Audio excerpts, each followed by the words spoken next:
Bueno, buenas tardes. Vamos a empezar esta sesión de Feminario con Beatriz García, que viene de la Universidad de Valladolid, es graduada en Filosofía y está estudiando ahora el máster en Educación.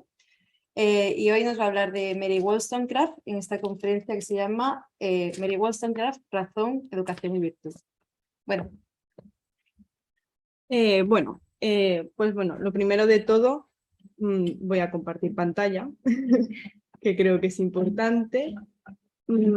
A ver. Pues lo primero de todo, comenzar con los agradecimientos a Metalibrería, sobre todo por darme la oportunidad de estar aquí. Me hace mucha ilusión porque, como ya había comentado a mis conocidos, yo he asistido a muchas de estas sesiones a veces para la carrera que me recomendaba una profesora, otras veces por mi cuenta, entonces me hace mucha ilusión estar ahora yo aquí. Y tengo que decir que esta es mi primera charla así un poco más, digamos, en público, entonces tengo que hacer agradecimientos, sí o sí, y bueno, a los que están aquí presentes, muchas gracias, a los que están online también, en especial de los que están presentes, a mi hermana y a mi amigo Diego, que han venido desde Valladolid solo para escucharme aquí, darles la chapa un ratillo, así que os lo agradezco un montón. Y creo que es muy importante también hacer unos agradecimientos que creo que tienen que hacerse en público, y es a mis profesores en general, porque si no fuese por ellos yo no podría estar dando hoy aquí mi primera charla, a mis profesores del colegio de toda la vida, el Colegio Arenas Internacional de Lanzarote, que es gracias a los que yo soy pues lo que soy a día de hoy, entre ellos mi madre, que está también siguiéndome online, y a mis profesores del Departamento de Filosofía de la Universidad de Valladolid, porque si no fuese por ellos, pues este trabajo no hubiese sido posible, y concretamente a dos filósofas de las que hablaré, que también son profesoras, que son Alicia Puleo y Angélica Velasco, que bueno, son una maravilla de personas, como filósofas, como profesoras, y me han inspirado y me han ayudado a llevar a cabo esta investigación que resultó en mi trabajo de fin de grado que presenté hace unos meses. Entonces, bueno, ¿cuál es el objetivo de esta charla, de esta presentación? ¿De qué os quiero hablar? Pues me gustaría recuperar la figura de Mary Wollstonecraft, una filósofa inglesa, feminista e ilustrada. Y para hacer esto, pues voy a hablar de distintas cuestiones. Comenzaré con una breve introducción, hablando un poquito del feminismo, así muy breve, no creo que sea necesario meternos en qué es el feminismo, imagino que más o menos todos tenéis una idea. Y hablaré también de por qué Mary Wollstonecraft. ¿Por qué vamos a hablar de Mary Wollstonecraft y no de otra autora o de otras filósofas? ¿Por qué creo que es importante? Y luego vamos a pasar a hablar del contexto histórico y el contexto personal. Porque la verdad es que soy una de esas personas que cuando le cuentan cosas de filosofía me gusta entenderlo en un contexto y creo que es fundamental. Entonces hablaremos un poquito de la Ilustración y un poquito de la vida de Mary Wollstonecraft. Y luego vamos a hablar de la Vindicación de los Derechos de la Mujer, que es una de las obras y la obra culmen de Mary Wollstonecraft, que se publica en el año 1792. Para ello hablaré de tres conceptos que yo considero que son claves, que son el concepto de razón, de educación y de virtud. Yo consideré, cuando me leí esta obra y la analicé, que en torno a estos tres conceptos se desarrollaba la argumentación de esta obra. Y después hablaré de la crítica que encontramos en la Vindicación que hace Wollstonecraft a Rousseau. Y habiendo terminado de contar todo esto, que será un ratillo, me gustaría pasar a hablar del legado de la autora. En esto no me dedicaré mucho a ello, pero sí que es verdad que creo que es un punto que puede dar para si luego os apetece discutir, hablar, comentar lo que sea. Así que, bueno, yo creo que sin más dilaciones voy a comenzar con la parte de la ilustración. O sea, de la ilustración no, perdón, de la introducción. El feminismo. ¿Qué es el feminismo? Pues el feminismo es la búsqueda de la igualdad entre los sexos. Es la lucha porque las mujeres sean consideradas sujetos humanos y sujetos de derechos. Y la filósofa Ana de Miguel, a quien también os recomiendo que leáis, dice que podemos referirnos al feminismo en tres sentidos. El feminismo como teoría, el feminismo como militancia social y política y el feminismo como práctica cotidiana. Son tres sentidos que están relacionados entre sí. En mi caso, yo me voy a referir sobre todo al feminismo desde una perspectiva teórica, pero bueno, ya insisto, que hable de la perspectiva teórica no quiere decir que deje de lado lo demás, porque al final está todo relacionado. ¿Y qué es el feminismo como teoría? Pues es una teoría crítica de la sociedad que intenta desmontar la visión patriarcal, la visión actual que hay, esta visión patriarcal que nos condiciona. Entonces intenta desmontar esta idea. Teniendo en cuenta esto de qué es el feminismo, ¿no? Que supongo que no es nada nuevo para vosotros y para vosotras, me gustaría explicar por qué quiero hablar de Mary Wollstonecraft, ¿vale? Yo, como ya comentaba, mi trabajo de fin de grado fue sobre esta autora, fue sobre este tema. Y bueno, Mary Wollstonecraft muchas veces se la conoce, para bien y para mal, como la madre de Mary Shelley. Por ejemplo, Mary Shelley, de hecho yo soy la primera que hace esto, Mary Shelley fue la que escribió Frankenstein, entonces para que la gente entienda a qué has estado dedicando meses, pues dices, ¿te acuerdas de Mary Shelley? Vale, pues su madre. Y para los que son un poco más frikis de la filosofía, pues sabréis también que estuvo casada con William Godwin, que es uno de los precursores del anarquismo. Que está muy bien que ella estuviese relacionada con esta gente, pero es que ella era una filósofa, ya digo, una filósofa feminista e ilustrada. Entonces considero que se tiene que recuperar su figura, ¿no? Porque muchas veces nos olvidamos de estas primeras feministas. Y como comentaba, es ilustrada y por tanto el feminismo, en contra de lo que a veces se oye por la calle, no es una cosa que ahora esté de moda. No. El feminismo, yo sostendré, porque así lo hacen muchas filósofas, que tiene sus raíces en la Ilustración y por tanto que tiene un largo recorrido histórico. Y de hecho, Celia Amorós, otra filósofa, os voy a recomendar a muchas filósofas, vosotras leed a todas. Una filósofa pues muy importante a nivel, bueno, es una filósofa feminista muy importante que ya digo, os recomiendo, considera que es preocupante que las obras actuales de feminismo no se entiendan, o sea, se piense que no tienen un pasado histórico y un presente contextual. Por tanto, al hacer este análisis de Wollstonecraft y de la vindicación de los derechos de la mujer, yo considero, porque así considera Celia Amorós, y si lo dice Celia Amorós, será que tiene razón, que lo que estoy haciendo es una aportación a la memoria crítica del feminismo, que por sí sola sería una tarea emancipatoria. Entonces, bueno, un poquito por eso yo me he centrado en esta filósofa, que es, ya digo, una de las primeras feministas, y cuya obra La Vindicación se considera uno de los textos fundacionales del feminismo. Tenéis, bueno, aquí os he puesto, bueno, tengo un puntero láser, no sé si sabré utilizarlo. No, bueno, no pasa nada, os quería hacer así para que veáis, ahí tenéis la edición que yo he estado trabajando de La Vindicación de los Derechos de la Mujer, que tiene una introducción muy interesante de Isabel Bourdiel, mencionaré a esta mujer más adelante. Y bueno, pasamos ya a hablar un poquito del contexto histórico, de la Ilustración. Existe una relación entre las reivindicaciones de las mujeres y la Ilustración. Entonces la pregunta aquí es, ¿qué pasa en la Ilustración para que puedan hacer el feminismo? Y ya no solo el feminismo, sino que también en general, una de sus raíces en la Ilustración, cualquier movimiento, cualquier corriente del pensamiento que abogue por la igualdad. Y las claves son dos. Lo que pasa en la Ilustración, una de las claves, es que la sociedad estamental, que era propia del antiguo régimen, pierde legitimidad. Y por otro lado, aunque también está relacionado, que el absolutismo pasó a ser considerado un poder político abusivo. Insistiendo un poquito sobre la primera clave, la pérdida de legitimidad de la sociedad estamental.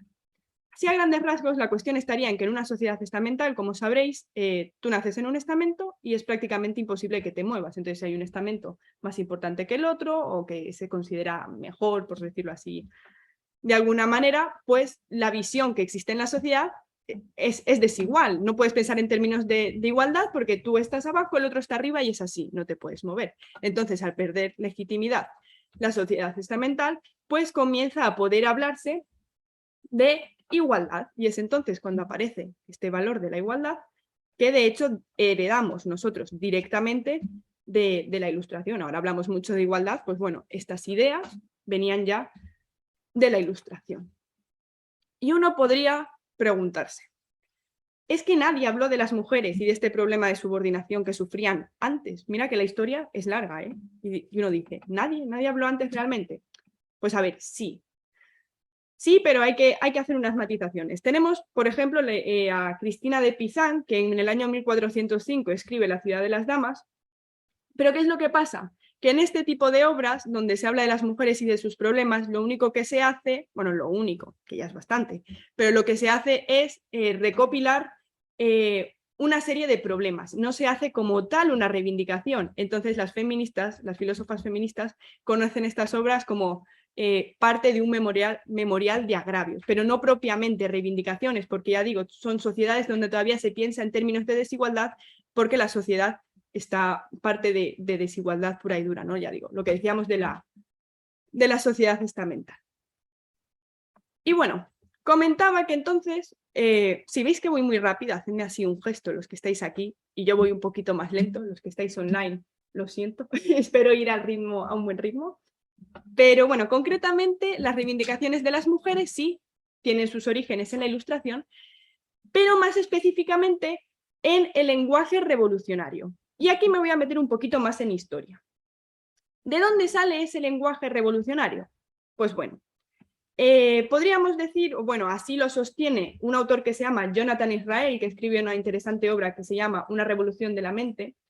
Pues él sostiene que la Ilustración, en contra de lo que se piensa, de hecho yo así lo estudié, no es una corriente unificada. Es decir, en la Ilustración habría por lo menos dos corrientes, que serían, digamos, que las que más destacaron, y entonces tenemos por un lado una Ilustración moderada y por otro lado una Ilustración radical, ¿vale? Ya el nombre radical pues ya os hace pensar, ¿no?, que ese lenguaje revolucionario tiene que ver con esta ilustración radical. Pero bueno, me meto un poquito más en estas cuestiones. La Ilustración moderada, ese ala de la Ilustración que era moderada, lo que hacía era postular un equilibrio entre la razón y la tradición y apoyaba el statu quo. Y la Ilustración radical, sin embargo, lo que hacía era rechazar la tradición y ensalzar la razón como guía de la vida humana. Y de hecho, los valores que tiene esta ala radical de la Ilustración, os los voy a enumerar ahora, los voy a mencionar y os daréis cuenta que de ellos bebemos en la actualidad. O sea, que si esto os lo cuentan, estáis por la calle y escucháis a alguien dar un manifiesto de lo que sea y escucháis estos valores, podríais pensar, es algo actual. Pero sin embargo es algo de lo que ya se hablaba en aquella época. Y lo que decía, los valores de la Ilustración radical son democracia, igualdad sexual y racial, libertad individual en el estilo de vida, libertad de pensamiento, expresión y prensa, erradicación de la autoridad religiosa del sistema legislativo y educativo y separación de la Iglesia y del Estado. Entonces, ¿qué es lo que pasa en la Ilustración? Pues que, bueno, durante las primeras décadas sostiene Jonathan Israel que existe una dialéctica entre estas dos alas hasta que finalmente el ala radical acaba imponiéndose sobre el ala moderada. Y esto supuso una transformación intelectual que se vio reflejada en un cambio cultural. Y fue un cambio que se dio concretamente entre 1770 y 1789, fecha que coincide con la Revolución Francesa. Y no me voy a meter en este tema, pero esto ya nos hace ver que también en contra de lo que se suele estudiar, la Revolución Francesa no fue un día los franceses que se levantaron revolucionarios, no, sino que en realidad fue la consecuencia de una serie de cambios pues, que ya se estaban produciendo en la sociedad en las décadas anteriores. Y que fue lo que hizo precisamente que los intelectuales franceses de aquella época viesen la deplorable condición en la que estaba viviendo el pueblo bajo el gobierno monárquico y autoritario. Entonces, lo que decía, sí, la Ilustración tiene el feminismo tiene sus raíces en la Ilustración, pero concretamente en esta Ilustración radical. Pero las mujeres no lo tuvieron tampoco tan sencillo, no. Las mujeres de aquella época, las intelectuales, las que se dedicaron a reivindicar los derechos de la mujer, encontraron lo que se conoce como la paradoja ilustrada, de la que voy a hablar ahora un poquito también. Entonces, lo que comentaba, sí, el lenguaje revolucionario posibilita que las mujeres empiecen a darse cuenta de que están viviendo en una situación desigual de subordinación, pero es que al mismo tiempo se les estaba emitiendo otro mensaje, porque sí, en la calle se hablaba de universalización y de igualdad ante la ley, pero es que el mensaje que se transmitía a las mujeres es tú en casa. Y de la misma manera, pues se decía, sí, somos todos ciudadanos, pero es que a la mujer se le decía, tú te encargas de cuidar a los niños. Y de la misma manera, pues se decía, somos defensores de la patria, pero es que la mujer tenía que quedarse en lo privado, en este ámbito del hogar. Entonces, estas filósofas, y así lo vamos a ver también en Wollstonecraft, sufren esa tensión que es la paradoja ilustrada. ¿Y por qué se da esta paradoja? Bueno, pues esta paradoja se da porque este mundo ilustrado y del primer liberalismo dependía de una división, que de hecho voy a pasar de diapositiva para que se vea ahí más claro. Pues bueno, ya decía, el mundo ilustrado y del primer liberalismo se sostiene sobre una división entre lo público y lo privado. Lo público se asocia a lo masculino, al hombre y a la razón. Y lo privado es el lugar de la mujer y de los sentimientos. Y la clave aquí está en que el mundo ilustrado dependía de esto hasta tal punto que lo público, lo masculino, lo relacionado con la razón, dependía, o sea, estaba asentado sobre lo privado, lo femenino y los sentimientos. Por tanto, estamos aquí hablando de un funcionamiento en el que pues vemos ahí que es complicado hablar de igualdad, ¿no? Porque ya tal y como se estaba estructurando la mentalidad y la sociedad de la época, pues no lo permitía. Y precisamente es eso, cómo se va a hablar de igualdad, realmente de una igualdad, cuando lo masculino, lo privado y lo público, perdón, solo puede funcionar si se asienta sobre lo privado y lo femenino. Entonces, claro, lo que ya decía, estas mujeres filósofas de aquella época, lo que les pasaba es que sí, se hablaba de ser individuos, de la individualidad, pero sin embargo les estaba pesando su feminidad, que hacía que quedase esa individualidad disuelta de las mujeres disueltas en un genérico femenino, ¿no? Como si las mujeres, pues bueno, un cúmulo de ahí, las mujeres, nos da igual, ¿no? No son individuos. Entonces, ¿qué es lo que tienen que hacer estas mujeres que sí que ven una oportunidad en el lenguaje revolucionario, pero que al mismo tiempo es limitante? Pues lo que tienen que hacer es resignificar el lenguaje revolucionario de tal manera que acabaron diciendo que los hombres que en la calle criticaban a la aristocracia, en casa estaban siendo esa misma aristocracia que estaban criticando en la calle. Por tanto, lo que hacen es llevar la lógica revolucionaria hasta su universalización más extrema, empezando algunas de ellas a referirse a las mujeres como el tercer estado dentro del tercer estado.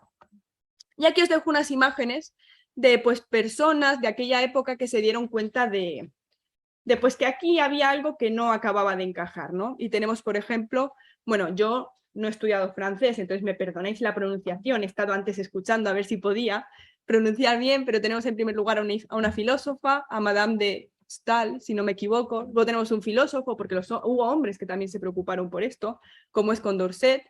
Luego tenemos a Olympe de Gouges y tenemos a Wollstonecraft, que es una imagen distinta a la que os he puesto antes, pero que también es ella. Entonces, habiendo ya hablado un poquito del contexto histórico, paso a hablar concretamente de la vida de Wollstonecraft, que yo creo que es una vida muy interesante, y eso que solo vivió 38 años, murió bastante joven. ¿Y por qué quiero hablar de la vida en concreto, ¿no? Esto es algo que muchas veces se omite cuando se habla de un autor. Pues bueno, en primer lugar porque me gusta, pero en segundo lugar porque Isabel Bourdieu, que como os comenté es quien escribe la introducción a la Vindicación de los Derechos de la Mujer en la edición de Cátedra, considera que las condiciones vitales de Wollstonecraft fueron las que hicieron posible que ésta despertase una conciencia crítica con respecto al modelo social de la sociedad en la que vivía. ¿Y qué os puedo contar de Wollstonecraft? Pues bueno, os voy a contar poquitas cosas. Y para empezar, por su cumpleaños. ¿Cuándo nació Wollstonecraft? Pues el 27 de abril de 1759 y muere el 10 de septiembre de 1797, que por cierto, muere joven porque tras dar a luz a Mary Shelley tiene una serie de complicaciones, si no me equivoco, algo así como una infección en la placenta o algo por el estilo, que en aquella época era bastante normal, y pues murió como consecuencia de las secuelas del parto. Entonces no deja de ser irónico, así se lo menciono, que una de las primeras feministas muriese precisamente de una de las formas más propias de las mujeres, ¿no? Que es tras dar a luz. Sabemos de Mary Wollstonecraft que su familia pertenecía a la pequeña burguesía y concretamente su abuelo. Ahora especifico esto un poquito más. Pero la cuestión está en que ella, al pertenecer a la pequeña burguesía, se crió para ser una dama decente, para ser una señorita. Pero su padre acabó con la economía, vamos, arruinó el patrimonio familiar. Y esto hizo que ella, que había sido educada para ser una señorita, pues no tuviese una suficiente dote para casarse con un hombre de su clase social, lo cual fue frustrante. Y al mismo tiempo, se sabe que el padre de Wollstonecraft, además de acabar con el patrimonio, era violento con la familia, lo cual también tuvo repercusiones en nuestra filósofa. Entonces, este fracaso económico y moral de la familia de Wollstonecraft hizo que ella desde muy joven viese el lado oscuro de tener que ser esa dama decente para la que había sido educada y también del matrimonio. Y de hecho ella dijo que no se casaba. Y creo que constan cartas de cuando ella era adolescente en las que decía que no se iba a casar. Por tanto, su objetivo era ser independiente económicamente, cosa que en aquella época para una mujer era complicado. Y entre los 19 y los 28 años, pues se dedicó a trabajar de todo aquello que se le permitía a una mujer. Así que fue pues prostituta, maestra, institutriz y modista. Todo eso, con tal de lograr este objetivo, ser independiente económicamente. Teniendo así un poco en cuenta, pues, qué pudo haber motivado a Wollstonecraft, me gustaría pasar a hablar propiamente de sus primeras influencias. Bueno, en general, en total voy a hablar de 3 influencias. Comenzaré con las 2 primeras que darán lugar a sus 2 primeras obras y luego hablaré del círculo de radicales ingleses, pues que bueno, fue una gente con la que se juntó que le vino bien para escribir después. Entonces, sus primeras influencias, pues bueno, su primera influencia, su primer contacto así un poco más intelectual fue con el círculo reformista que se creó en torno al pastor disidente Richard Price, que es precisamente el señor que tenéis al lado de Rousseau. Y este era un círculo que pertenecía a la Iglesia unitaria y en el que se cultivaba una tradición del cristianismo racional. Pero bueno, no me voy a meter mucho en esta cuestión, porque sí me gustaría mencionar que su segunda gran influencia fue Rousseau, de quien, como ya he mencionado, hablaremos después. Pero bueno, lo interesante es que ella admiraba mucho el bagaje intelectual de Rousseau, pero al mismo tiempo se daba cuenta de que Rousseau no estaba siendo justo con cómo trataba a las mujeres, y precisamente esto es lo que ella criticara. Entonces ella decía que amaba las paradojas de Rousseau, ¿no? Porque era esta relación de, sí, muy bien Rousseau, le inspira mucho, sigue mucho la lógica que usa Rousseau para desmontar prejuicios, pero es que al mismo tiempo, ¿qué pasa con las mujeres? Que las tachaba de inferiores. Pero bueno, la cuestión está en que bajo estas 2 influencias ella escribió pues sus 2 primeras obras, que tenéis aquí también en la presentación. Bueno, tenéis una imagen de sus 2 primeras obras. La primera de ellas, una guía de educación para niñas, titulada Thoughts on the Education of Daughters, y la segunda, una novela sentimental, Mary, a Fiction, que, si no me equivoco, es Mary Wollstonecraft hablando de su vida, pero metiendo elementos ficticios. Y es curioso que precisamente las 2 primeras obras de Wollstonecraft fuesen de los 2 ámbitos que se consideraba que eran propios de las mujeres, es decir, la educación y los sentimientos, y de ahí que sea una novela sentimental. Y entonces voy a hablar ahora ya un poquito más de una influencia muy importante también en la vida de Wollstonecraft, que fue el círculo de radicales ingleses. Y voy a beber un poco de agua porque ya llevo hablando un rato sin parar. Así que bueno, el círculo de radicales ingleses. En el año 1787, el editor de su primera obra, Joseph Johnson, le dio la posibilidad de escribir y traducir a tiempo completo para su editorial, que era un punto de encuentro y de difusión de la intelectualidad radical y disidente de Londres. Entonces Wollstonecraft pues, se fue a trabajar ahí. Y ahí fue donde precisamente comenzó a relacionarse y a nutrirse de esas ideas intelectuales que tenían muy presentes los valores ilustrados y que además eran simpatizantes con el movimiento a favor de la reforma constitucional en Inglaterra. Y como pongo aquí en la diapositiva, es aquí cuando recibe esa tercera influencia, que es el culto a la razón de procedencia netamente ilustrada y liberal. Y Wollstonecraft fue una autora, fue una filósofa que sí fue famosa en vida, aunque luego la historia la haya tratado muy mal. Y de hecho ella dio su salto a la fama con esta obra que veis aquí, que también es una vindicación, pero la vindicación de los derechos del hombre, que publica en el año 1790. Y en ella lo que hace es replicar a Edmund Burke, que es el padre del liberalismo conservador británico. Bueno, le hace una crítica, no vamos a entrar en ello, porque más filósofos de la época replicaron a este autor, pero lo interesante quizás, y que fue lo original, podríamos decir, de Wollstonecraft con respecto a algunos de sus compañeros, es que ella consideraba que ese asalto a la tradición que estaban pretendiendo hacer estas personas con valores ilustrados no sería posible si no se revisaba también la posición de subordinación de las mujeres. Entonces, bueno, esto ya nos deja ver cómo Wollstonecraft iba ya teniendo una serie de ideas que luego veremos cómo se desarrollan en la vindicación de los derechos de la mujer. A ver. Y bueno, después de haber intentado contextualizar lo más brevemente, pero lo más claro posible, a esta autora y su obra, me gustaría hablar pues ya propiamente de qué encontramos en la vindicación de los derechos de la mujer, que os recomiendo que leáis, porque os hago muchas recomendaciones, pues deberíais leerosla.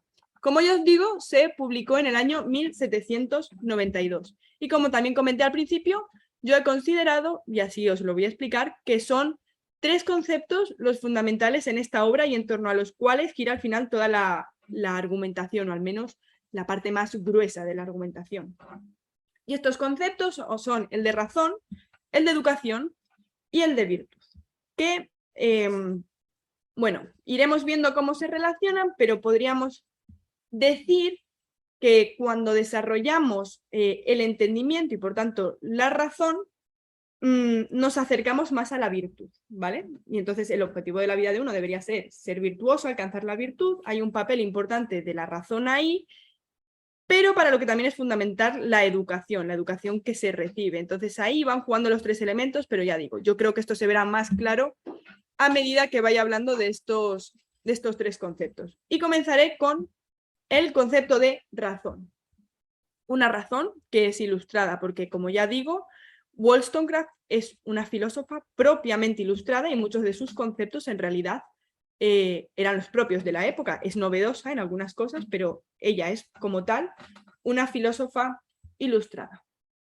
Entonces, el concepto de razón con el que trabaja Wollstonecraft es ese bon sens cartesiano, pues ya ese concepto ya del siglo pasado, pero que en el siglo XVIII sufre un giro que hace que comience a trabajar en el ámbito social.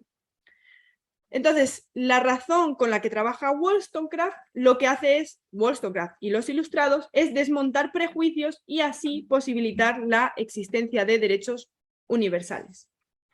¿Qué es lo que pasa? Un poco lo que veníamos diciendo, que sí, que la razón desmonta prejuicios, como va a pasar con Rousseau, pero no va a desmontar ese prejuicio que dice que las mujeres son inferiores a los hombres, perdón. Entonces, sí, se está hablando de una razón universal en la época, pero universal a los hombres, ¿vale? Entonces, al final es una razón masculina de lo que se estaba hablando o de lo que estaban hablando muchos filósofos que dejaban de lado a las mujeres.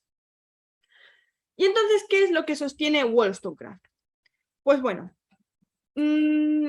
Wollstonecraft, para argumentar que la razón es universal, a veces hace referencias al creador, a Dios, porque bueno, a fin de cuentas es un concepto que todavía se utiliza un poquito en esa época, y entonces ella dice que nosotros sabemos que somos inmortales en la medida en que la razón puede ser perfeccionada. Porque si naciésemos perfectos o a lo largo de la vida perfeccionásemos esa razón, entonces no tendríamos garantías de que tras la muerte del cuerpo el alma continúa existiendo. Y por ello dice que la razón tiene que ser la misma en hombres y mujeres si el vínculo que nos une con Dios es una emanación de la divinidad. Yo esto así cuando lo leí dije, qué cosas dice. Pero bueno, seguiremos hablando un poquito de esta cuestión. Porque ya digo, al final lo que ella sostiene es que la razón es universal. Pero entiende que uno podría preguntarse, ¿tienen realmente las mujeres razón? Es decir, ¿poseen la razón las mujeres? Y es que así de primeras, Wollstonecraft entiende que podríamos pensar que a lo mejor las mujeres no tienen razón. ¿Por qué? Porque a las mujeres en aquella época se las educaba para el hombre. Entonces, entre la razón y la mujer estaba siempre el hombre que impedía ver si realmente las mujeres podían desarrollar el entendimiento. Entonces, la respuesta puede ser tanto afirmativa como negativa. Si ya digo que al final Wollstonecraft sostiene que sí, que la razón es universal y que las mujeres también tienen razón.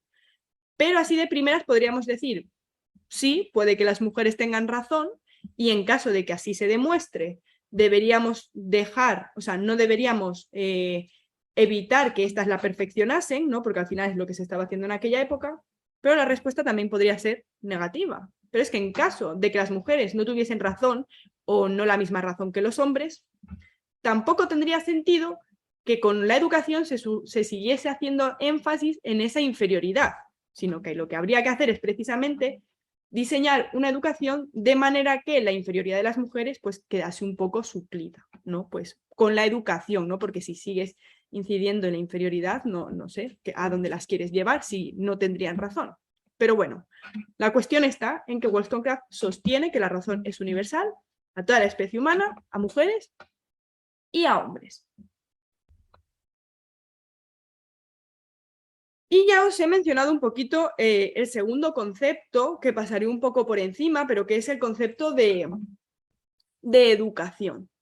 Wollstonecraft entiende la educación en un sentido amplio, es decir, como socialización, no meramente como la educación que se recibe en las escuelas, aunque sí que es verdad que en la Vindicación, si no me equivoco, en el capítulo 9 encontramos a Wollstonecraft hablando de cuál sería el sistema educativo ideal para ella. Pero bueno, cuando hablemos ahora de educación, va a ser en un sentido amplio, simplemente como socialización. Y al igual que los intelectuales de su época, ella entendía que la educación era un instrumento de reforma social. Por tanto, la crítica que hace Wollstonecraft a la educación de su época es que en el caso de las mujeres está orientada para que se preocupen por nimiedades, por cosas que en principio, y bueno, esto a día de hoy podríamos matizarlo, pero que no son importantes, como por ejemplo las reglas del decoro, el adorno, la buena reputación, etc. Porque a las mujeres en aquella época se las estaba educando para eso. Y esto es lo que critica Wollstonecraft. ¿Por qué? Porque si a las mujeres se las está educando así, es normal que no desarrollen el entendimiento y que por tanto no se vea que en ellas hay una razón. Entonces, esta es la crítica que hace Wollstonecraft. Aquí, bueno, a veces os he puesto imágenes simplemente que ilustran un poco, ¿no?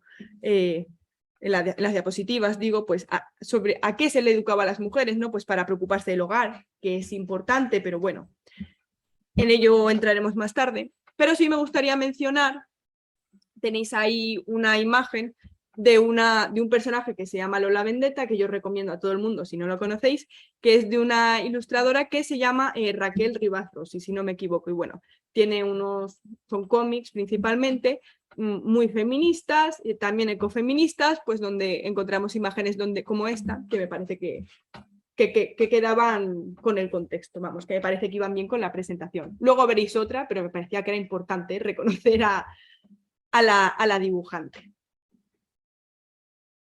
Y paso ya a hablar del tercer concepto que considero fundamental, que encontramos en la Vindicación de los Derechos de la Mujer, que es el concepto de virtud.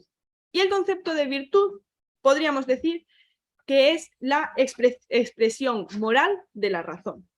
Y en este sentido, dice Wollstonecraft, la virtud está relacionada con la modestia. Ahora bien, si leéis la Vindicación, podréis encontrar que se habla de modestia en distintos sentidos. Y yo, para que quedase más claro, he decidido hablar de la modestia en un sentido impropio, que ahora explicaré cuál es, y en un sentido propio. El sentido propio es precisamente ese que está relacionado con el concepto de virtud del que habla Wollstonecraft. Entonces, ¿qué es la modestia en un sentido impropio? Pues la modestia en ese sentido impropio tendría que ver con el seguimiento de las reglas del decoro. Y por tanto, la modestia estaría relacionada sobre todo con la sensibilidad, que es aquello en lo que se solía educar a las mujeres y que hace que, como ya decíamos antes, se preocupase por cuestiones triviales como, pues lo ya mencionado, las reglas del decoro, la buena reputación, el vivir para complacer al hombre, etc.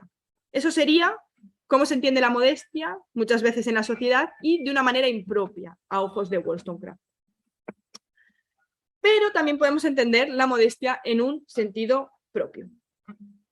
Y esa modestia en un sentido propio, que ya digo, es lo que se relaciona, o sea, es lo que está ligado propiamente al concepto de virtud, como lo entiende nuestra filósofa, tiene que ver con una sobriedad mental que hace que el hombre no se crea mejor de lo que debería. Y esta definición está estrechamente vinculada con la creencia de muchos ilustrados de que el respeto hacia el individuo humano es el fundamento de todo sentimiento noble. Y podríamos hablar de muchos intelectuales, pero yo creo que donde más claro se ve es en Kant. Todos habréis estudiado en bachillerato a Kant, probablemente, y el imperativo categórico es lo que se suele hablar de Kant, y una de sus formulaciones dice lo siguiente. Os la voy a leer, aunque la tenéis en la diapositiva.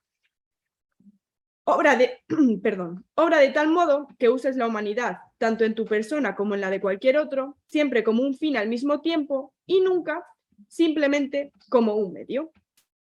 Entonces aquí vemos precisamente cómo esta manera en la que se formula una de estas formulaciones del imperativo categórico está relacionado, pues eso, con el hombre no creerse mejor de lo que debería, con el respeto al otro, no tratar como un medio, siempre como un fin, etcétera, que ya digo, es una creencia muy propia de los filósofos ilustrados. Y por terminar de hacer algunos matices con respecto a este concepto de virtud que encontramos en Wollstonecraft, ella sostiene que la virtud no se puede alcanzar sin la igualdad. ¿Por qué?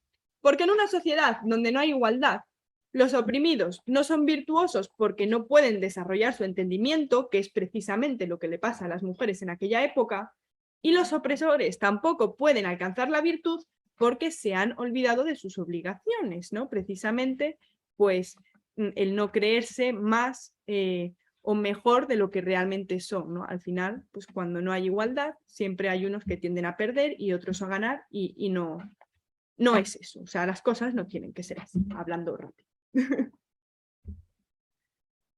Así que bueno, habiendo ya pues contextualizado la época, la filósofa y habiendo hablado un poquito de los conceptos principales que encontramos en la Vindicación de los Derechos de la Mujer, me gustaría hablar de una parte que para mí probablemente fue la más divertida cuando investigué, porque ¿a quién no le gusta criticar?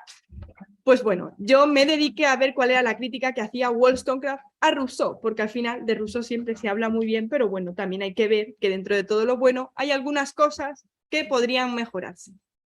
Así que lo primero de todo, vamos a hablar de la legitimación del discurso patriarcal que encontramos en la obra de Rousseau. Uno de los conceptos clave del contrato social de Rousseau es el concepto de autonomía, que es esa capacidad de ser dueño de uno mismo y que por tanto tiene relación pues, con otros conceptos como el de independencia y el de libertad. Sin embargo, Rousseau, que hablaba de la autonomía, no fue coherente con este valor. ¿Por qué? Porque negaba la autonomía a las mujeres. Y ese concepto de autonomía es precisamente el denominador común de todas las demandas feministas en los últimos siglos. Por tanto, bueno, ya vemos un poco por dónde va a ir la crítica que va a hacer Wollstonecraft.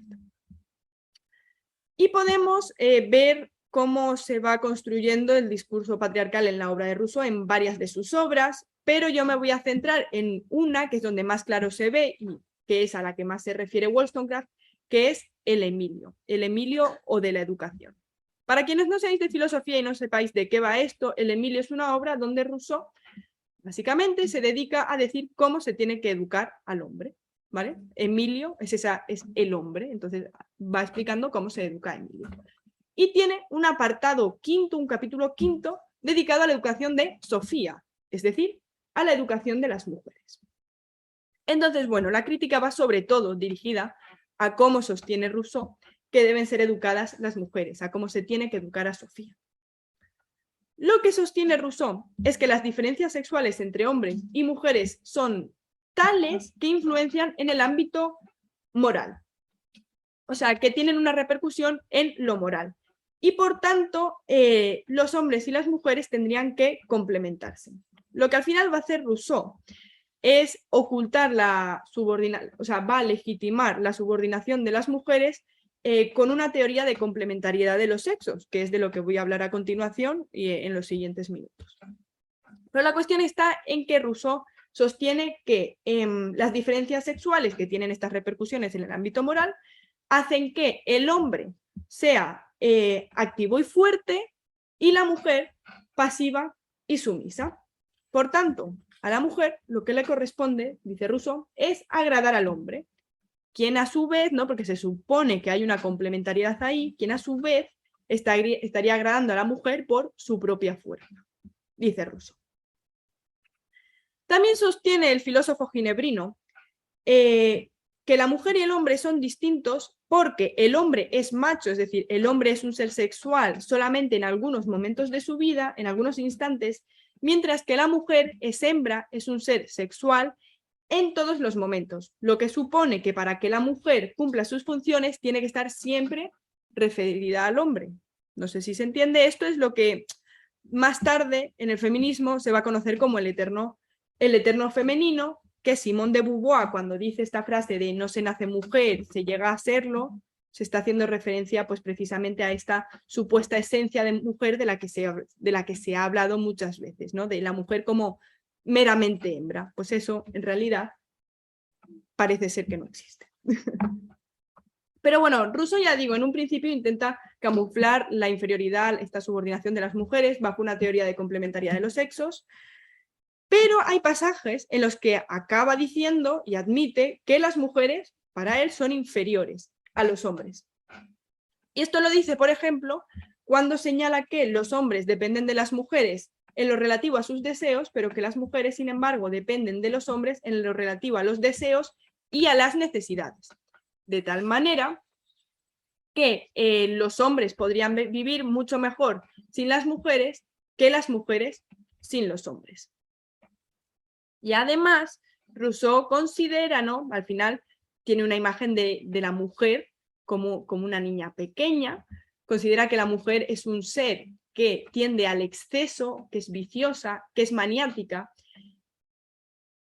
Y lo que va a sostener al final es que para hacer dóciles a las mujeres, o sea, va a decir él, pues que hay que educarlas para que estén acostumbradas a vivir bajo el yugo de la dominación masculina, pues porque si no, se dan a los vicios, ¿no? Pero las mujeres, según Rousseau, son viciosas, son excesivas. ¿Cuál es la crítica que hace entonces Wollstonecraft a Rousseau? Bueno, yo supongo que un poco por el tono de voz que a veces utilizo, yo es que soy muy expresiva, se va viendo, pero eso está bien, porque así pues voy adelantando de lo que voy a hablar después. Pues bueno, como ya decía, Wollstonecraft admira de Rousseau ahora no me sale, se me está confundiendo palabras. Bueno, admira lo preciso que es a veces, ¿no? Para hacer distinciones entre, por ejemplo, ser o parecer, virtud y apariencia de virtud, pero lo que ya comentaba, se da cuenta de que en lo relativo a la mujer, pues no es capaz o no quiere hacer estas distinciones. Por tanto, Wollstonecraft va a criticar la dominación de las mujeres que sostenía Rousseau, utilizando la misma lógica que Rousseau había utilizado para deslegitimar otras formas de dominación. Es lo que hablábamos al principio, ¿no? De utilizar el lenguaje revolucionario, pero ampliándolo más. Pues al final lo que hace es lo mismo, solo que con la lógica que utiliza Rousseau. Entonces, lo primero que observa nuestra filósofa es que la teoría de la complementariedad de los sexos está jerárquicamente dispuesta, haciendo que la educación de las mujeres quede dirigida, quede orientada hacia los hombres. Eso lo primero de todo, sí, complementariedad, pero ojo, que los hombres están por encima de las mujeres. Y además se da cuenta de que la lógica rousseauiana tiene como punto de partida la aceptación acrítica de la mujer como ser esencial. Es decir, lo que comentaba antes, ¿no? Que Rousseau entiende a la mujer como hembra, no como ser humano. Es lo que ya digo, comentaba antes al hablar del eterno femenino y de la crítica que hace posteriormente Beauvoir.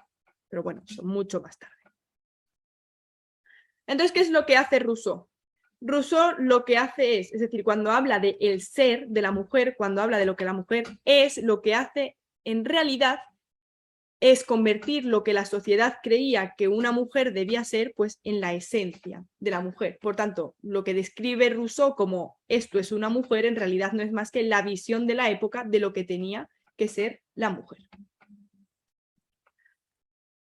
Y además, ya de nuevo remitiéndose un poco a cuestiones pues, relacionadas con Dios, con el Creador, dice Wollstonecraft, que si la mujer realmente hubiese nacido para el hombre, entonces Dios tendría una cualidad despectiva en su carácter. Y parece que esto no puede ser. ¿Cómo va a tener Dios algo despectivo en él? Pero bueno, la cuestión está en que en último término, La razón, propiamente hablando, tiene que ser universal, y cuando hablamos de universal, es también universal a la mujer. Y en este mismo sentido va la crítica que hace Wollstonecraft al concepto de virtud que tiene Rousseau. ¿Por qué? Pues porque Rousseau estaría hablando de una virtud específica de las mujeres. Al hablar de educar a las mujeres de una manera distinta, pues estarían alcanzando una virtud distinta. Pero claro, si una parte de la humanidad, a saber, las mujeres, han nacido para ser educadas mediante unas reglas que no se están deduciendo de la verdad, entonces la virtud es una convención. Y esto entonces es contradictorio que Rousseau proponga educar a las mujeres pues para el ámbito de lo privado y a los hombres para lo público, y que sin embargo siga sosteniendo que la virtud es un concepto universal. Pues porque no lo sería, porque sería la virtud de la que hablaría Rousseau para los hombres sería una que tendría que ver pues más con la razón y la verdad, y para las mujeres pues tendría que ver con otra serie de cosas ya más relacionadas con los sentimientos. Entonces la virtud no estaría siendo un concepto universal, que al final es la misma crítica que está haciendo al concepto de razón, pero extrapolada a la virtud. Y otra de las cuestiones que critica Wollstonecraft a Rousseau es que tampoco tiene mucho sentido que Rousseau diga que las mujeres tienen que encargarse de educar a los niños, a las futuras generaciones, si estas mismas no están desarrollando el entendimiento, porque entonces, ¿qué pretende Rousseau que hagan las mujeres? ¿No? O sea, están educando a las futuras generaciones mal, porque si se educa a las mujeres para una serie de cuestiones que en principio no son importantes, pues no, o sea, no tiene mucho sentido. Y ante todo esto que os estoy contando, uno podría preguntarse, tanto con Rousseau como con otros filósofos, ¿y si es que Rousseau no era más que hijo de la época en la que vivía, y entonces lo que está diciendo es que simplemente en aquella época no se podía pensar en otros términos? Que esto es algo que a mí a veces me han dicho, pero bueno, yo estas discusiones las he tenido sobre todo cuando he hablado de Kant, ¿no? Que bueno, pasa un poco lo mismo con Kant. Pero la cuestión está que, por lo que os he explicado cuando os he hablado de la Ilustración, pues ya habéis ido viendo que el feminismo ya estaba presente en la Ilustración y era un tema del que se estaba hablando. Y por ser un poquito más quisquillosas con Rousseau, consta una carta que escribe D'Alembert, el enciclopedista, a Rousseau, hablándole sobre lo problemático que era la manera en la que Rousseau estaba hablando de la educación de las mujeres y las contradicciones a las que podía llegar. Y precisamente esta es una carta que recibe Rousseau en el año 1759, que es época que coincide con la redacción del Emilio. Es decir, Rousseau en aquella época estaba escribiendo, recibe esta carta de D'Alembert, pero sin embargo en el Emilio nos encontramos lo que nos encontramos. Entonces, no es que no fuese un tema de actualidad, porque hemos visto que lo es, y no es que Rousseau viviese aislado y que nadie le hablase del tema, no. Resulta que sí hubo gente que intentó hablar con Rousseau, pero bueno, en Rousseau encontramos pues lo que yo os he estado explicando que encontramos en el Emilio. Entre otras obras, ya digo, se puede leer otras obras de Rousseau y ver también un poco esta cuestión, pero donde más claro se ve yo creo que es en el Emilio. Y ya, después de todo esto, me gustaría hablar un poquito, ¿no? Por venir un poco a la actualidad, del legado de Wollstonecraft. A ver, podríamos decir que Wollstonecraft ha influenciado sobre todo a las feministas de la igualdad. O sea, en la actualidad, quienes quienes han heredado más esas tesis generales de Wollstonecraft son las feministas de la igualdad. Pero también hay que tener en cuenta que Wollstonecraft no trató algunos temas que en la actualidad son muy importantes para el feminismo. No los trató o no los trató con tanta rigurosidad. Por tanto, podríamos decir que sí asentó unas bases y una serie de tesis generales que a día de hoy son fundamentales para el feminismo, sobre todo el de la igualdad, pero al mismo tiempo hay que reconocer pues, que, bueno, a fin de cuentas, es una mujer que vive en la Ilustración, pues hay temas que no se estaban tratando y que en la actualidad son muy, muy importantes. Y aquí es donde luego, si queréis, se puede comentar un poco, porque hay muchos temas que no trata Wollstonecraft, pero yo me he centrado en 3. Pero ya digo, insisto, no es que sean los 3 temas cerrados, sino que son 3 temas que a mí me interesaron y que miré un poquito. Y voy a hablar un poquito de por qué no, o sea, de por qué es importante para el feminismo. Y bueno, estos 3 temas, os adelanto, son la ética del cuidado, la microfísica del poder y el ecofeminismo y el trato hacia el animal no humano. Comenzaré con la ética del cuidado. En Wollstonecraft no encontramos propiamente una ética del cuidado. De hecho, la ética del cuidado no se desarrollará hasta el siglo XX. Y de hecho, si leéis a Wollstonecraft, yo cuando la leía me daba cuenta, en ella hay un excesivo racionalismo a veces. Peca de ultrarracionalista. Ahora bien, se la puede disculpar pensando que este excesivo racionalismo que encontramos en la Vindicación es una respuesta al excesivo sentimentalismo que se ponía en la época de Wollstonecraft sobre las mujeres. Entonces, bueno, podemos entenderlo así. Sin embargo, y me parece muy interesante y que da para mucho que pensar, es el hecho de que Isabel Bourdieu, que creo que ya la mencioné antes, que es aquella persona que escribe la introducción a la Vindicación, dice que en la última obra que tenemos de Wollstonecraft en vida, que son unas cartas que escribe Wollstonecraft en un viaje que hace a Noruega, a Dinamarca y a Suecia, si no me equivoco, encontramos pasajes que podrían entenderse como una réplica a las partes más moralistas y racionalistas de la Vindicación. Y esto a mí lo que me hace es pensar que a lo mejor, si Wollstonecraft no hubiese muerto de una manera prematura, podía haber acabado dando con un concepto de la razón probablemente más flexible y mucho más próximo a aquel que se necesita para hablar de la ética del cuidado. ¿Y qué es la ética del cuidado? Os podréis preguntar. Pues bueno, para decirlo de manera resumida y no entretenerme mucho, os voy a leer 3 líneas de cómo explica la filósofa y mi querida profesora Angélica Velasco, pues, ¿qué es la ética del cuidado? Ella dice, la ética del cuidado, Care Ethics, es una corriente de la filosofía moral surgida a finales del siglo XX que se centra en las virtudes de la compasión y el cuidado y subraya que se han menospreciado porque son propios de la experiencia histórica de las mujeres en el ámbito doméstico. Y cuando se habla de la ética del cuidado, se suele hablar en contraposición, pero ya señalaré ahora, no se trata de una contraposición, de la ética de la justicia. ¿Y qué es la ética de la justicia? Yo os vuelvo a leer 3 líneas de Angélica Velasco. Pues la ética de la justicia establece que la forma correcta de enfrentarnos a los dilemas es a través de un procedimiento formal y abstracto, argumentando de acuerdo con principios universales y sin dejarnos guiar por nuestros sentimientos particulares. Entonces, Angélica Velasco lo que entiende, y de hecho así sostengo yo y muchas otras filósofas, ya digo, se he mencionado a Angélica Velasco porque me parece que lo aclara y porque es mi profesora y tengo que darle créditos, evidentemente me parece que es una gran filósofa que se tiene que conocer más. Pues bueno, ella entiende que la ética del cuidado nos hace ver que en la naturaleza humana está la vulnerabilidad y la dependencia y que tiene que complementarse, que no oponerse, a la ética de la justicia, que es aquella que se centra en principios. Por tanto, una de las labores que tiene ahora mismo el feminismo y en lo que tiene que trabajar es en recordar que somos seres dependientes y vulnerables y que es necesario que los trabajos relacionados con el cuidado sean valorados y distribuidos igualitariamente entre hombres y mujeres.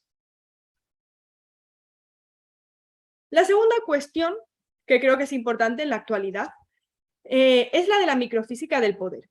Y para explicar qué es esto de la microfísica del poder, me voy a remitir a una distinción que hace la filósofa Alicia Puleo entre el patriarcado de coerción y el patriarcado de consentimiento.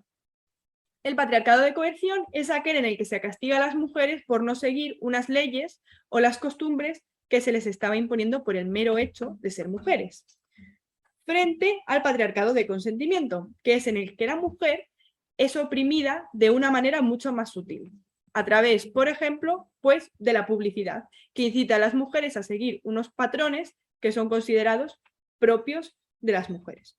Entonces, en la época de Wollstonecraft lo que encontramos es un patriarcado de coerción, ¿vale? Donde a las mujeres se las castiga si no seguían aquellas leyes o costumbres que se entendía que eran propias de las mujeres. Pero en sociedades actuales como la nuestra encontramos sobre todo un patriarcado de consentimiento, y esto es lo que está relacionado precisamente con la microfísica del poder. Por tanto, una de las labores del feminismo en la actualidad, y que no trabajó Wollstonecraft en ello, es desmantelar esa microfísica del poder que se manifiesta de muchas maneras, pero por ejemplo, como enumero ahí, pues en la existencia de un techo de cristal, en el uso de la violación de las mujeres como una manera para mantenerlas subordinadas, en la prostitución, entre otras muchas maneras de oprimir a la mujer. Y esta microfísica del poder es precisamente también la que ha hecho que la historia silenciase a filósofas como Wollstonecraft, que ya se preocupaban del tema de la igualdad entre los sexos hace siglos y que, sin embargo, todavía no se escucha ni en las escuelas hablar de ellas. Y ya por último, muy brevemente, y antes de pasar a las conclusiones, voy a hablar de otro tema, que es el ecofeminismo y el trato hacia el animal no humano. Y en Wollstonecraft sí que es verdad que encontramos que considera que tiene que tratarse bien a los animales. Ahora bien, Wollstonecraft cree que se tiene que tratar bien a los animales no en virtud de sí mismos, sino porque una persona que es cruel con los animales, pues será probablemente también cruel con sus congéneres.